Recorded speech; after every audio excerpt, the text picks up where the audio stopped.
Doctor Mukesh जैसे ही शौर्य का हाथ अपने हाथों में लेते हैं, शौर्य तुरंत अपने हाथों को पीछे खींच लेता है, लेकिन डॉक्टर मुकेश उसका हाथ छोड़ते ही नहीं है। कब तक बचोगे बच्चे? वो मुकेश वो अब तक शौर्य का हाथ पहचान चुका था। तुम्हें क्या लगता कि मैंने तुम्हारे हाथों को पहचाना नहीं? जिस समय तुम्हारे हाथ उस अजीब से जली जैसी चीज के अंदर इनविजिबल होकर आगे बढ़ रहे थे और उस जली जैसी चीज के ऊपर तुम्हारे हाथों के फिंगरप्रिंट छपे हुए थे, मैंने उसी समय तुम्हारे हाथों को पहचान लिया था। लेकिन कुछ कहा नहीं था, मुझे देखना था कि तुम किस हद तक जा सकते हो। वो डॉक्टर मुकेश शौर्य के हाथों को पकड़ते हुए और आहिस्ते आहिस्ते आवाज में बोलता था कि कोई सुन ना ले। शौर्य अपने हाथों को पीछे करने की कोशिश तो कर रहा था, लेकिन उसकी वो कोशिश नाकाम हो रही थी।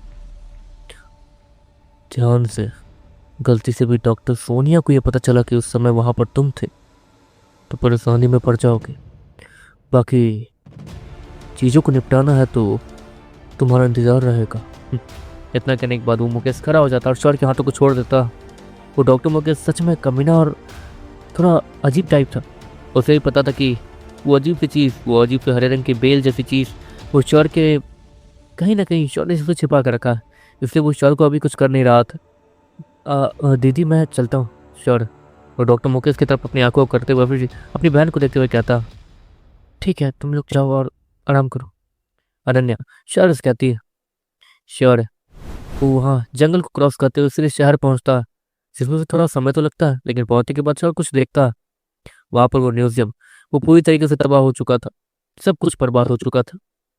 शौर्य ऊपर आसमान में देखता, हाँ ये यापूं को बच्चा भी जिंदा है, ताकत तो है इसमें। शौर्य इस्माइल के साथ कहता, मैंने सब कुछ तबाह कर दिया, वो चीजें जो कि डिमंस को सामने ला सकती है।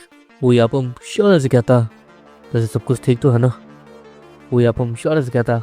शौर्य को सही सलामत देखकर वो समझ गया था कि कुछ ना कुछ अच्छा ही हुआ होगा, और तो और ताकतवर फोर्सेस वो तो जंगल की तरफ आ ही रही थी। सब कुछ ठीक है, बाकी कृषु कहाँ है? शौर्य चारों तरफ देखते हुए कहता। कृषु भी उसके बगल में उड़ते हुए आता। मैंने और मेरे डीमन ने भी सब कुछ खत्म कर दिया।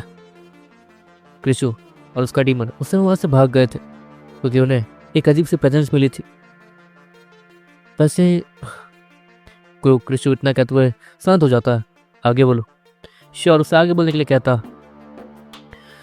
मेरे डीमन को उसकी बॉडी मिल गई, लेकिन हमने उसे भी तबाह कर दिया। कृषु वो श्योर से कहता, पर क्यों? तुम्हारा डीमन तुम्हारे साथ? श्योर वो कृषु से कहता, जिसके बदले में श्योर ये देखता है कि कृषु का डीमन बाहर आया। देखो श्योर, अगर मैं कृषु के साथ अपने बॉडी में जाता तो शायद कृषु को उसकी बॉडी कभी नहीं मिल पाती।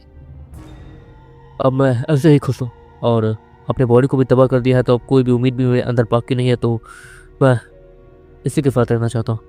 वो डीमन श्योर से कहता, चलो तब तो इन फ्यूचर मुलाकात होगी, क्योंकि जहाँ तक है अब कुछ समय बाद मैं यहाँ से निकलने वाला हूँ। श्योर वो कृषु और उस यापुम से हाथ मिलाते हुए कहता, और देखते देखते श्योर और बहुत सारे बीस्टमर्स जो कि उस शहर में उड़ रहे थे, वो सभी तेजी से बाकी सभी लोगों को, जो नॉर्मल लोग थे और जो कमजोर बीस्टमर्स थे, उन्हें शहर में दोबारा पहुंचाने में कामयाब हो जाते हैं। सभी लोग बहुत ज़्यादा खुश दिख रहे थे। वहाँ पे अब कोई भी टीम लीडर नहीं रह गया था, सभी खत्म हो गए थे, इसलिए नए टीम लीडर्स को चुना गया था।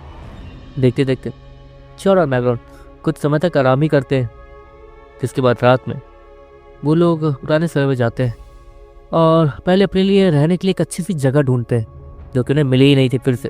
उन्हें फिर से उसी अजीब से दुकान के नीचे वाले रूम में रहना पड़ा था, जो कि बहुत ज़्यादा छोटी थी।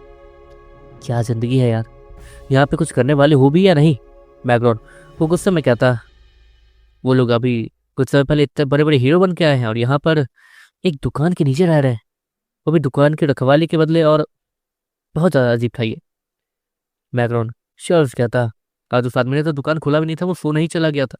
वैसे इस दुकान के अंदर एक थंडर फ्रूट है, वो मुझे किसी भी हालत में चाहिए, उससे बड़ी थंडर पावर शायद बहुत ज़्यादा बढ़ जाएंगे।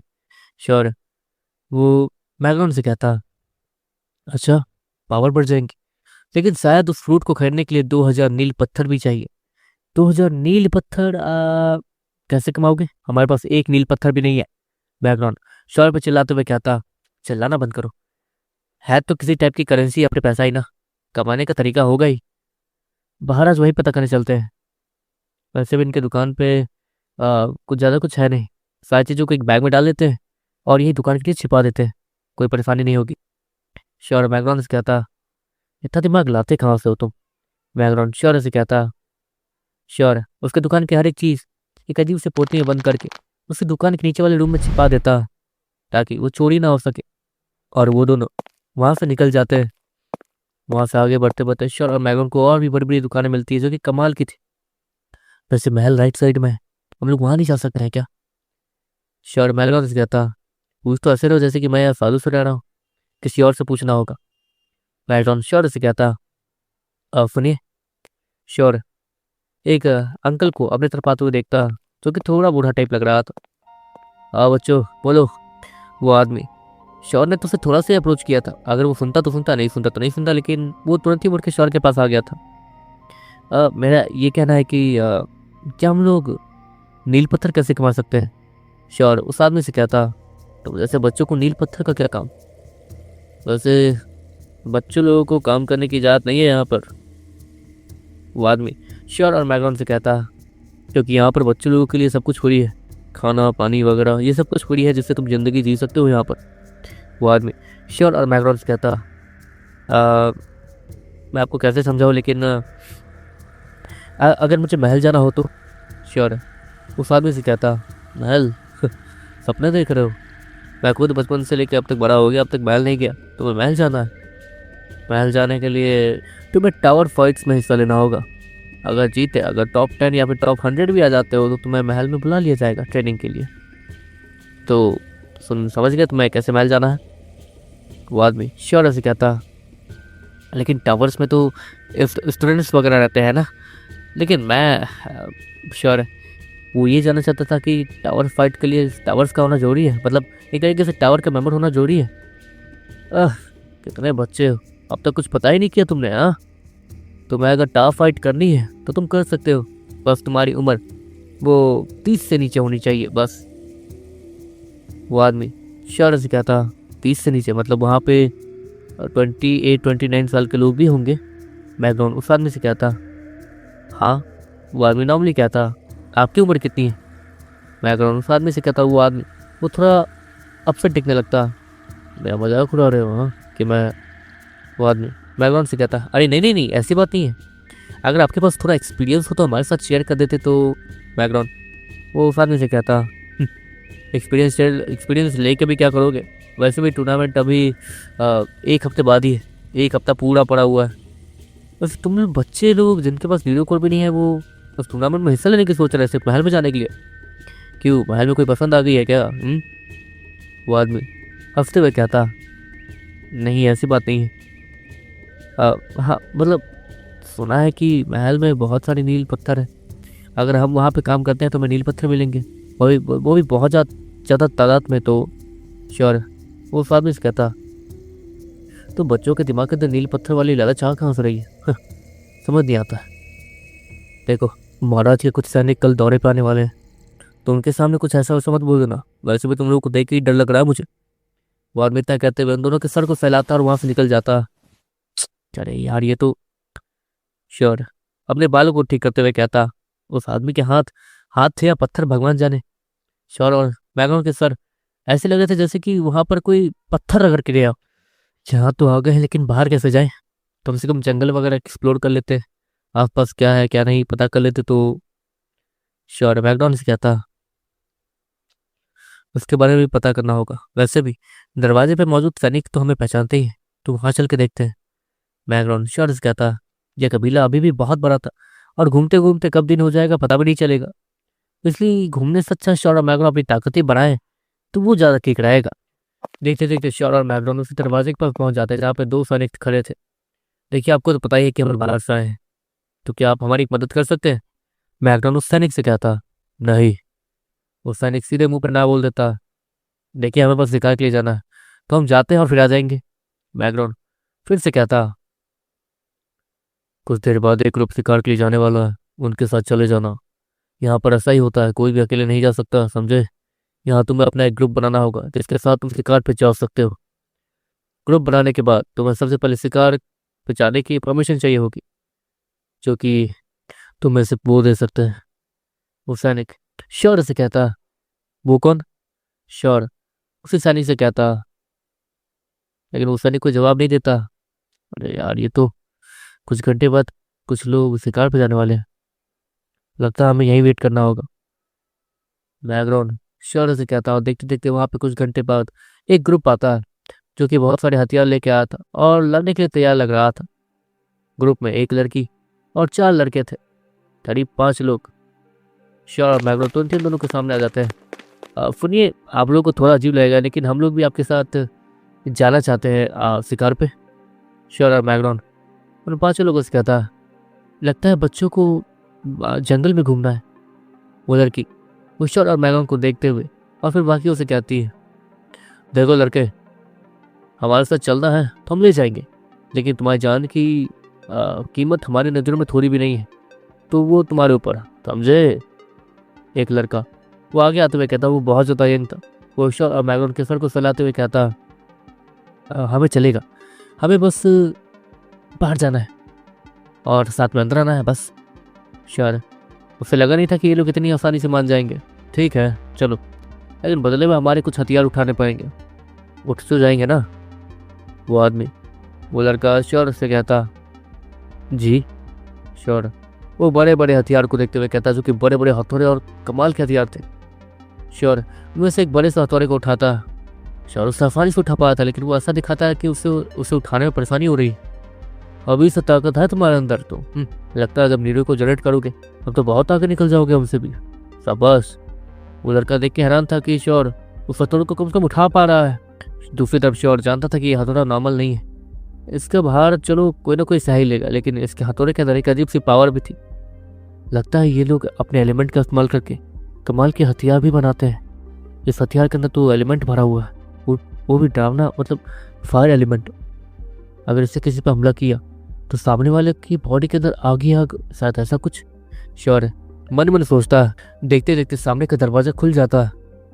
ये तो श्योर सामने के दरवाजे को देखते हुए कहता है, जो कि सीधे जंगल में ही खुल रहा था, लेकिन इस तरह से तो हम लोग चल के भी आए थे बीच में। और वो श्योर अपने मुंह से ये सारी चीज़ें बड़बड़ा ही रहा था। इतने में मैग्रॉन वो श्योर के चेहरे के ऊपर हाथ रख देता ताकि वो कुछ बोल ना पाए। पागल हो गए हो क्या? यहाँ पर ये लोग स्पेस एलिमेंट का इस्तेमाल कर रहे हैं, मतलब इनमें से किसी के पास स्पेस एलिमेंट भी है, जो कितना रेयर होता है। चुपचाप रहो और आगे बढ़ो। ये लोग नहीं चाहते हैं कि बीच वाले रास्ते में हम लोग जाएं। हम लोग सीधे उस रास्ते से निकले हैं जहाँ से हम लोग एंटर कर रहे थे इस कबीले के अंदर। मैग्रॉन श्योर से कहता है, और उन सभी के साथ साथ उन सैनिकों को देखते हुए जो कि श्योर को ही देख रहे थे, और श्योर ने जो कारनामा वगैरह किया था यहाँ पे उस समय, वो सारी चीज़ें उन्हें याद थी, इसलिए वो लोग श्योर को थोड़ी देर तक घूरते रहते हैं। लगता है मेरी खूबसूरती और बढ़ गई है, आज सारे सैनिक मुझे घूर रहे थे। वो लड़की इस गलत फहमी में कि सारे सैनिक उसे घूर रहे हैं, वो सभी से कहती है, हाँ हाँ मेरी माँ, तुम बहुत खूबसूरत होते जा रही हो। वो लड़का अपसेट होते हुए कहता है, ऐसा लग रहा था जैसे कि वो लड़की उसे बहुत ज़्यादा परेशान करती हो। वैसे बच्चों, तुम सभी का नाम क्या है? एक लड़का वो मैं श्योर और मैग्रॉन से कहता है, मेरा नाम श्योर है और इसका नाम मैग्रॉन। श्योर दोनों को इंट्रोड्यूस करते हुए कहता है, ओह अच्छा नाम है। वो लड़का इतना कहता आगे बढ़ते रहता है, लेकिन वो लोग इससे ज़्यादा कुछ बोलते नहीं है। तुम्हें उस हथौड़े को उठाने में कोई परेशानी तो नहीं हो रही है? पीछे से एक और आवाज़ आती है, नहीं तो। श्योर काफ़ी देर से उस हथौड़े को उठा के चल रहा था, इसलिए सभी को थोड़ी बहुत टेंशन भी हो रही थी कि कहीं श्योर की हड्डी ना चढ़ जाए, इसलिए वो लोग श्योर से थोड़ा बहुत पूछते भी हैं। वैसे क्या मैं एक सवाल पूछ सकता हूँ? श्योर बीच में बोलता है, हाँ पूछो। वो सभी थोड़े चौंकने लग रहे थे। वो लोग जंगल के बहुत ज़्यादा गहराई में आ गए थे, शायद यहाँ पर ताकतवर बीस्ट हो सकते हैं। यहाँ पर किस लेवल के बीस्ट होंगे? श्योर वो सभी से कहता है और सभी लोग एक दूसरे का चेहरा देखने लगते हैं। बच्चों जैसा सवाल, बच्चे हो तो बच्चों जैसा सवाल ही करोगे। देखो यहाँ पर लेवल्स के बारे में किसी कमजोर को बताने के लिए मना किया गया है, लेकिन हमारे साथ हो तो जान ही जाओगे। क्यूरोन लेवल। वो आदमी वो लड़का जैसे ही ये कहता है, श्योर अपनी जगह पे ही जम जाता है। क्यूरोन लेवल? एक मिनट, क्या मैं क्यूरोन लेवल के एक बीस्ट को उस समय ब्लैक मार्केट पे खरीद सकता था और मैंने खरीदा नहीं? श्योर अपने सर को पकड़ते हुए कहता, जहाँ पर श्योर को एक तरीके से गोश्त कटाना मिली थी, वो एलिमेंटल फॉरेस्ट को ढूंढने वाली वो बीस्ट मिली थी, वहीं पे एक ग्रीन बटरफ्लाई भी थी जो कि क्यूरोन लेवल पे थी। क्यूरोन लेवल? उस आदमी ने कहा था कि वो क्यूरा लेवल पे है। मुझे लगा कि बस एक लेवल ऊपर होगा, लेकिन ये तो श्योर है। अगर उसके पास वो बीस्ट होती तो अब तक श्योर बहुत कुछ कर चुका होता। श्योर को अब समझ आ रहा था। हाँ, यहाँ पर ये कदमों का निशान बता रहे हैं कि यहाँ पर एक ताकतवर बीस्ट है। चलो अब हमें आगे बढ़ना है और शांति से आगे बढ़ना है। कोई भी हलचल नहीं करेगा। तुम दोनों विनिनी के पीछे रहोगे। हाँ, थोड़ा अजीब नाम है, लेकिन वो लड़का इतना कहते हुए उसी लड़की जिसका नाम विनिनी था वो उससे देखने लगती है और गुस्से से देखती है। श्योर और मैग्रो चुपचाप उसके पीछे चले जाते हैं। ओह, वैसे मेरा नाम और मेरा चेहरा मैच नहीं करता है ना? वो विनिनी वो श्योर और मैग्रो से कहती है, हाँ आप इतनी खूबसूरत हैं, आपका नाम ऐसा भूत जैसा। तो श्योर जैसे ये कहता है वो लड़की, उसे ये लगा था कि श्योर ये बोलेगा कि नहीं कोई बात नहीं, दोनों मैच कर रहा है। वो ऐसे जवाब को देता। वो लड़की एम्बैरस होते हुए पीछे पलट जाती। देखो मेरे पीछे रहना, मर मत जाना। वो लड़की अपनी आंखों को रोल करते हुए कहती है, तुम्हें लड़कियों से बात करने नहीं आती है क्या? मैग्रॉन श्योर से कहता, अरे मैंने आज तक लड़कियों से बात की है नहीं ना। श्योर मैग्रॉन से कहता और मैग्रॉन उसे उल्टी नजर से देखने लगता। बात नहीं की है। मैग्रॉन वो श्योर से कहता, अब आंटी टाइप लड़कियों से कैसे बात करूं? श्योर वो मैग्रॉन से कहता, लेकिन अगले ही पल वो लड़की वो चीजें सुन लेती है और पीछे पलटती है। तुमने आंटी किसे कहा? विनिनी वो श्योर से कहती है। वो लड़की देखने में बहुत ज्यादा खूबसूरत थी, लेकिन परेशानी ये थी कि श्योर की एक गलत आदत थी। श्योर से अगर एक साल ऊपर भी कोई हो तो श्योर उसे गलती से दीदी बोलने के बदले आंटी ही बोल देता। और ये परेशानी इसकी बहुत बड़ी परेशानी थी, जिसके लिए वो बचपन से लेकर अब तक थोड़े बहुत डांट तो खा ही रहा है। अगली बार देखती हो तुम लोग हमारे साथ कैसे आते हो, अब मैं तुम्हें इस जंगल में ही छोड़ के चली जाऊंगी। वो विनिनी वो हल्का सा आगे बढ़ते हुए कहती है और श्योर और मैग्रॉन उसके पीछे पीछे भागते हैं। बेचारे डर रहे हैं, लेकिन क्या कर सकते हैं, अब इससे और डरना होगा। इतना कहने के बाद विनिनी अपनी जगह से ही गायब हो जाती है। लगता है ये सोच रही है कि हम बच्चे हैं और हमें डर लगेगा। मम्मी बचाओ। श्योर बस इतना से कहता, ठीक है, अगली बार से अपने लिमिट पर रहना। विनिनी सामने आते हुए कहती है। श्योर ने जो ये बोला कि मम्मी बचाओ, उसे लगा कि सच में श्योर डर गया होगा और श्योर और मैग्रॉन हल्की से डरने की एक्टिंग भी कर रहे थे।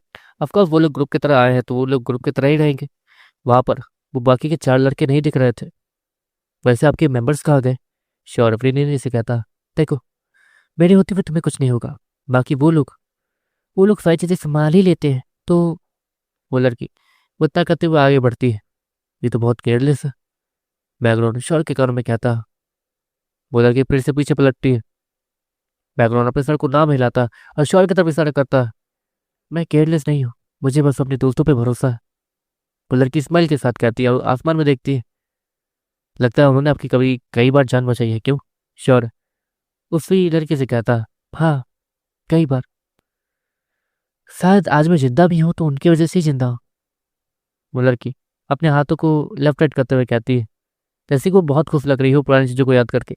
कुछ देर बाद वहाँ पर 4 लोग दिखने शुरू होते हैं जो कि अंधेरे के बीच से आए थे और उनके हाथों में बहुत सारे बीस्तों के पार्ट्स थे, अलग अलग बीस्तों के पार्ट्स। एक के पास तो बहुत बड़ा हाथ था जो कि उसके पूरी बॉडी को ही कवर कर रहा था। इतना बड़ा हाथ? श्योर वो हैरानी से कहता। जाहिर सी बात है कि ये बीस्ट जो भी है क्यूरोन लेवल पे ही होगा और इतना बड़ा हाथ मतलब वो बहुत बड़ा बीस्ट होगा। और ये आदमी उसका हाथ उठा के ला रहा है और श्योर देख पाता कि वो आदमी इसका हाथ उठा के क्यों ला रहा है। ऑफकोर्स उस हाथ के अंदर उस बीस्ट का निरुकुल वो था, इसलिए वो उस बीस्ट का हाथ उठा के लाया था। बाकी बॉडी पार्ट से तो उन्हें कोई मतलब ही नहीं था। हाँ चलो, यहाँ पे बहुत सारे बीस्तों की बॉडी वैसे भी हो गई है, हमें बस निरुकुल लिक्विड चाहिए और कुछ नहीं। बाकी काम तो यहाँ के बीस्ट कर ही देंगे उन्हें उनकी बॉडीज खा के। तो वो आदमी इतना कहते हुए बैठ जाता है और वहाँ कैंप फायर लगाता है। चलो अब खाने का भी इंतजाम हो गया है और पावर का भी। बस इनमें से कुछ निरुकुल लिक्विड्स हमारे काम के नहीं है, इनका क्या करना है? वो सभी क्यूरोन लेवल पे शायद थोड़े ऊपर थे, इसलिए वो काफ़ी सारे निरुकुल लिक्विड्स उनके ज़्यादा काम आने नहीं वाले थे, इन्हें बेच देते हैं। वो आदमी इतना कहता, कौड़ी के भाव बिकेंगे बेवकूफ़। वहाँ पर हमारे कबीले में सभी लोग उसी लेवल पे हैं और ना ही टावर्स के बच्चे यहाँ पे आए हैं खरीदारी के लिए। अभी करीब 2 से 3 साल लगेंगे उन्हें यहाँ आने में, क्योंकि जब तक उन लोग निरुकुल जनरेट नहीं कर लेते वो लोग तब तक तो यहाँ आने नहीं वाले हैं इन निरुकुल लिक्विड्स को खरीदने। 3 साल तक इसे रख पाना मुझे लगता कि ठीक होगा। वो आदमी इतना कहते हुए श्योर और मैग्रॉन की तरफ देखता है। तुम लोगों की उम्र क्या है? वो आदमी शौर्य और मैगरॉन से कहता, क्योंकि वो दोनों एक तरीके से लालच भरी नज़रों से उस न्यूरोकल लिक्विड्स को देख रहे थे। नहीं, हमारी उम्र तो ज़्यादा नहीं है। श्योर नॉर्मली कहता, मेरी ज़्यादा से ज़्यादा 17 होगी और इसकी भी 17 ही है। हाँ। श्योर अपने और मैगरॉन की उम्र को बताते हुए कहता, अच्छा ऐसी बात। वैसे तुम 17 के कब हुए? मैगरॉन श्योर से कहता, कुछ टाइम बाद 18 का हो जाऊंगा, ज़्यादा मत बोलो। मैगरॉन वो श्योर के बात को सुनता। इतना ज़्यादा समय बीत गया और उसे पता भी नहीं चला। सच में श्योर के साथ रहकर टाइम का पता नहीं चल पा रहा था मैगरॉन को। वो उस सब भी ऐसा लग रहा था जैसे कि वो कल ही मिले हो उस जंगल में। क्रैश लैंडिंग में मैगरॉन नीचे गिरा हुआ था और श्योर उसे उठाकर बचा रहा था। मैगरॉन बार बार किसी न किसी बीस के मुंह के अंदर जाने के लिए ही तैयार था उस समय, लेकिन श्योर ही था जो कि उसे बार बार बचा के उससे कबीले तक ले गया था और वहीं पे उनकी बातचीत और दोस्ती स्टार्ट हुई थी।